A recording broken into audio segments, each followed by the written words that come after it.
Entonces, prosigamos. Vamos a hablar de nuestra clase Mesh. La clase Mesh va, un objeto que instancia la clase Mesh va a contener todo lo que tiene nuestra discretización, nuestro modelo discretizado del dominio de estudio. Por eso sus atributos son los siguientes.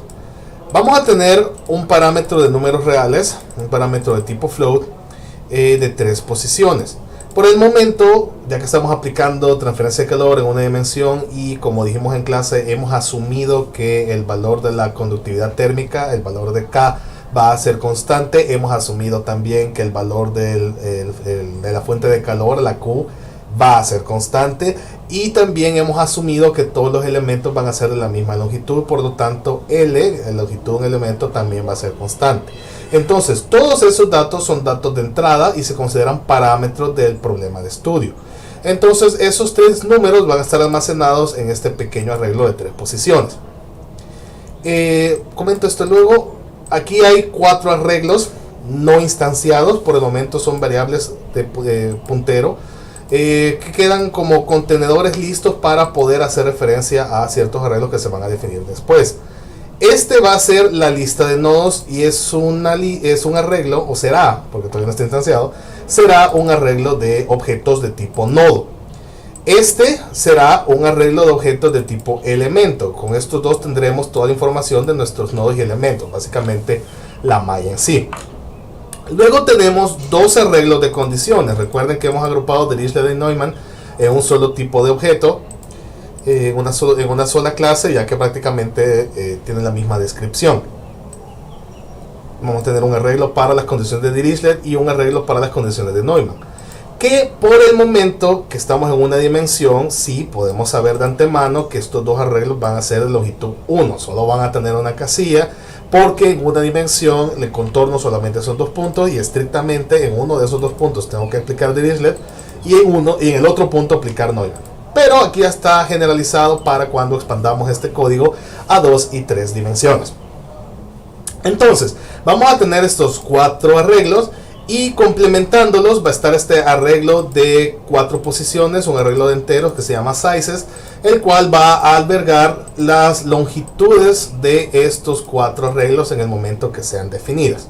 Vamos a pausar la explicación de clases.h por el momento y vamos a regresar acá. Entonces, lo primero que hacemos en main es definir este objeto mesh en C++. Con esto ya está instanciado, ya tenemos un objeto. Y vamos a enviar este objeto a una función que se llama leer malla y condiciones. Esta función la tenemos en tools.h. Entonces nos venimos para acá, bajamos un poco y es esta función de acá. En C++, al recibir un parámetro anteponiendo el nombre de la variable el ampersand, C++ entiende que este dato se va a recibir por referencia. De esa manera el envío por referencia se independiza de la llamada como tal y se coloca exclusivamente en el recibimiento del parámetro en la definición de la función. Entonces aquí nuestro objeto mesh cae por referencia, ya que aquí lo vamos a modificar, lo vamos a llenar de toda la información de la malla y queremos que eso se vea reflejado en main para todas las demás cosas que vamos a hacer después. Bueno, entonces lo primero que vamos a hacer es solicitar el nombre del archivo, que es este cout que está aquí. Vamos a solicitar el nombre del archivo que contiene los datos de la malla. Eso va a ser un archivo de texto externo que va a contener toda la información. Ya vamos a ver un poco qué formato tiene. Preparo un arreglo de caracteres para poder almacenar el nombre del archivo que le voy a pedir al usuario. Preparo un objeto de archivo, de flujo para archivo, para la manipulación de dicho archivo. Y preparo 7 números que corresponden a los 7 datos que mencionábamos. Van a estar almacenados en estos 2 arreglos de un objeto mesh. La L, la K y la Q, que son los 3 datos que tenemos de parámetros por el momento y que los 3 hemos asumido como constantes. Y los 4 tamaños: cantidad de nodos en la malla, cantidad de elementos en la malla, cantidad de condiciones de Dirichlet y cantidad de condiciones de Neumann. Entonces entro a un do while de manera que esto se hace por lo menos una vez. Solicito al usuario el nombre del archivo, almaceno lo que el usuario ingrese en este arreglo de caracteres. Vamos a procurar que el nombre de este archivo sea pequeño, de manera que he puesto un tamaño para este arreglo bastante pequeño. De hecho, incluso creo que es demasiado, podría ser un nombre más corto, pero bueno, pues vamos a dejar así por el momento. Entonces abrimos ese archivo, por lo menos intentamos abrirlo con la función, bueno, el método open. Si este open llegase a fallar porque este archivo no existe o el nombre fue mal escrito o se puso cualquier otra cosa, entonces file queda instanciado, o mejor dicho, no queda instanciado, sino que queda con un valor de null. Por lo que la condición de nuestro while en el do while es una negación de file, de manera que si queda en null, el do while continúa su ejecución.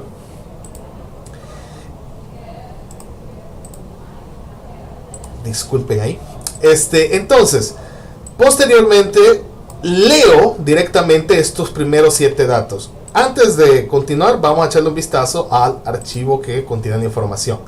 El archivo se va a llamar por el momento problem.msh. Esta extensión es para presentar que contiene los datos de una mesh, es una extensión personalizada, pero el asunto es que es un simple archivo de texto. Por el momento es muy sencillo, ya que, repito, estamos en una dimensión. Este formato es relativamente arbitrario, pero lo he escogido porque es el formato que vamos a utilizar en 2 y 3 dimensiones. Porque adelanto que cuando estemos en 2 y 3 dimensiones vamos a utilizar un programa para preparar este archivo, no lo vamos a hacer a mano, y ese programa utiliza un formato extremadamente similar a este, entonces por eso es que lo he utilizado. Vamos a hablar de eso, va a cobrar más sentido y explicarlo más llegado su momento.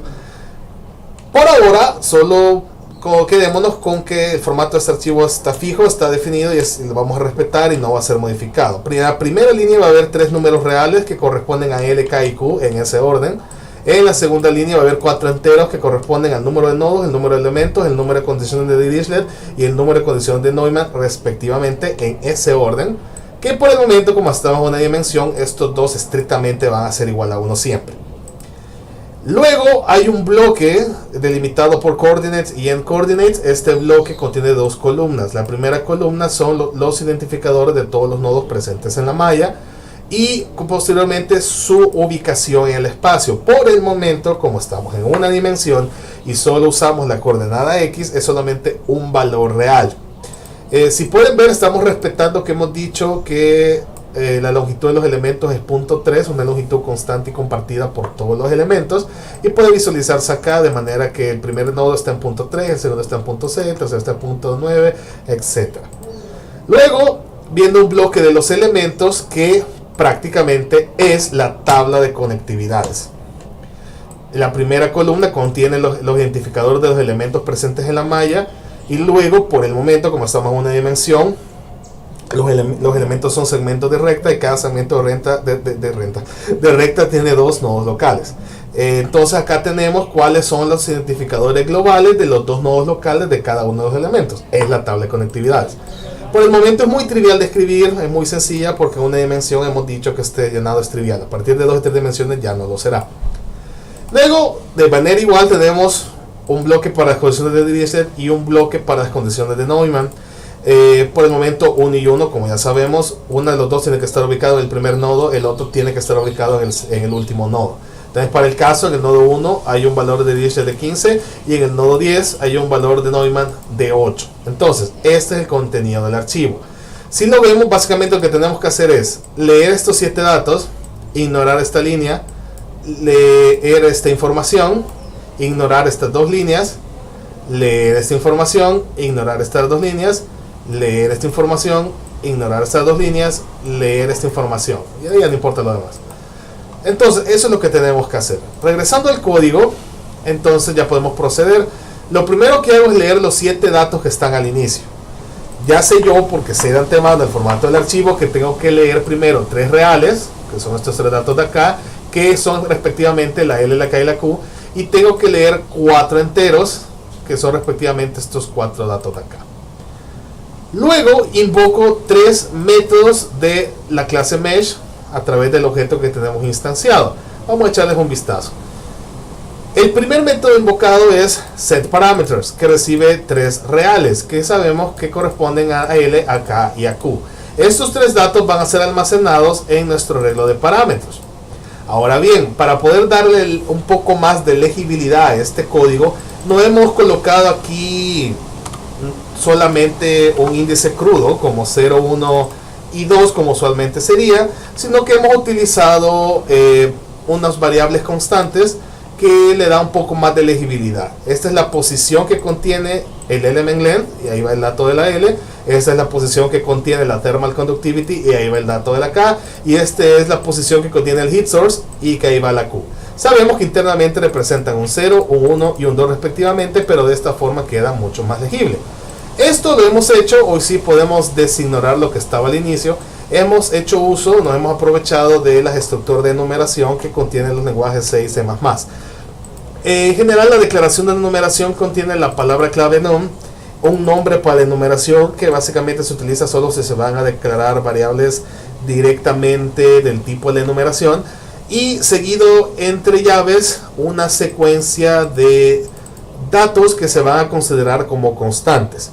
Para el caso, ahorita acabamos de ver un ejemplo del uso de esta enumeración en la que he colocado element length, thermal conductivity y heat source. Es la enumeración que voy a utilizar para las posiciones del arreglo de parámetros. C y C++ automáticamente asignan comenzando desde 0 y aumentando de 1 en 1 un valor entero cada uno de estos datos. De manera que desde que declaro la enumeración, la constante element length queda asociada al entero 0, thermal conductivity queda asociada al entero 1 y heat source queda asociado al entero 2. Lo mismo ocurre con las demás enumeraciones que después veremos para qué las utilizo. Este incluso puede empezar a inferirse. Este lo voy a utilizar para las posiciones del arreglo de sizes. Entonces tengo nodes, elements, Dirichlet y Neumann. Internamente este queda asociado a 0, este queda asociado a 1, este queda asociado a 2 y este queda asociado a 3. Y tenemos aquí otras dos enumeraciones que después veremos en qué las uso, pero que se comportan de igual manera. Regresando abajo, luego de haber ejecutado set parameters, invocamos set sizes. Este funciona de manera similar. A este le envío los 4 enteros leídos del archivo, que corresponden al número de nodos, el número de elementos, el número de condiciones de Dirichlet y el número de condiciones de Neumann. Entonces, haciendo uso de la enumeración que acabamos de describir, asigno en la posición correspondiente cada uno de estos datos, de manera que en nuestro parámetro sizes quedan guardados los 4 tamaños. Luego de setear los parámetros y setear los tamaños, invoco el método createData. createData inicializa, crea los 4 arreglos que teníamos preparados acá a través de punteros, porque ahora ya sabemos cuál es el tamaño que van a tener. De esa manera, la lista de nodos será un nuevo arreglo de objetos tipo nodo, y el tamaño de este arreglo es lo que contiene el arreglo sizes en la posición nodes. Este dato, que es la lista de elementos, va a ser un nuevo arreglo de objetos elementos cuyo tamaño es lo que tenga el arreglo sizes en la posición elements. Este de acá será la lista de condiciones de Dirichlet, que va a ser un nuevo arreglo de objetos tipo condition cuyo tamaño será igual a lo que tenga el arreglo sizes en la posición Dirichlet. Y este será el listado de las condiciones de Neumann, que será un nuevo arreglo de objetos tipo condition cuyo tamaño será igual a lo que tiene el arreglo sizes en la posición Neumann. Entonces, como pueden ver, las enumeraciones nos permiten darle mucha más legibilidad a estos códigos. Entonces, luego de haber ejecutado setParameter, setSizes en createData, todos los atributos del objeto mesh están inicializados. Lo que me hace falta es llenar estos 4 arreglos con la información que está contenida en el archivo, toda esta de acá. Entonces, en Tools, para eso utilizo la función obtener datos. La llamo 4 veces por cada uno de los 4 bloques. Un bloque lo llamo una vez para leer este pedazo de coordinates, lo llamo otra vez para leer el pedazo de elements, lo llamo otra vez para leer el pedazo de Dirichlet y lo llamo una última vez para leer el pedazo de Neumann. En cada llamada le envío una serie de cosas. Le envío primero el archivo del que estamos leyendo el asunto. Le envío, aquí donde aprovecho otra de mis enumeraciones, le envío un dato que determina si va a omitir una línea o si tiene que omitir 2 líneas. Esto es por lo que les decía anteriormente. Después de leer estos 7 datos, aquí omito una línea. Pero luego aquí omito 2, aquí omito 2 y aquí omito 2. Entonces, como para saber cuántas líneas me tengo que saltar. Le envío la cantidad de información a leer, que primero va a ser la cantidad de nodos, luego va a ser la cantidad de elementos, luego va a ser la cantidad de condiciones de Dirichlet y luego va a ser la cantidad de condiciones de Neumann. Repito una vez más, nosotros sabemos que tanto este dato como este dato son 1 porque estamos en una dimensión, pero lo estamos dejando de manera general. Entonces vamos a leer primero 10 datos, luego vamos a leer 9 datos, luego vamos a leer 1 y después vamos a leer 1. Luego envío aquí donde aprovecho la última enumeración. Esto ya va a tener sentido luego que lo explique, pero va para indicar qué tipo de método es el que voy a implementar. Ya lo explico. Y por último envío el arreglo que quiero llenar. Para eso tengo otros 4 métodos aquí. Tengo un getNodes que envía un puntero a nodo, el cual retorna nuestra lista de nodos. Tengo un getElements que retorna un puntero elemento que tiene nuestra lista de elementos, retorna la lista de elementos. Tengo un método llamado getDirichlet de tipo puntero condition porque regresa la lista de condición de Dirichlet. Tengo getNeumann de tipo también puntero condition porque regresa la lista de condiciones de Neumann. Básicamente son los getters de los 4 arreglos de nuestro objeto mesh.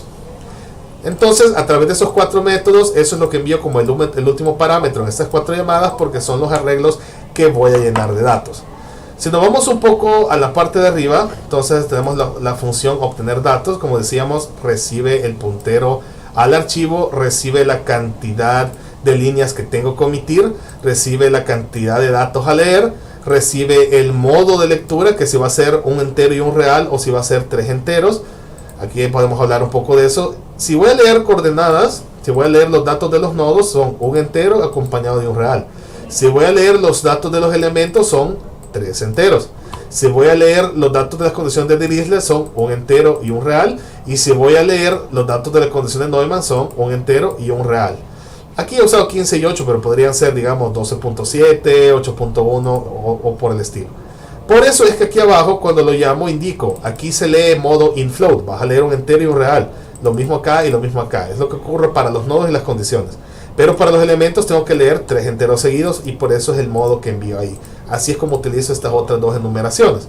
Entonces, recibo archivo, recibo cantidad de líneas a omitir, recibo cantidad de datos a leer, recibo el modo de lectura y recibo un puntero al arreglo que tengo que llenar. Y aquí donde me aprovecho que en el archivo classes.h hicimos una clase abstracta item y que hicimos 3 hijos de esa clase, 3 herederos de esa clase que son nodo, elemento y condition.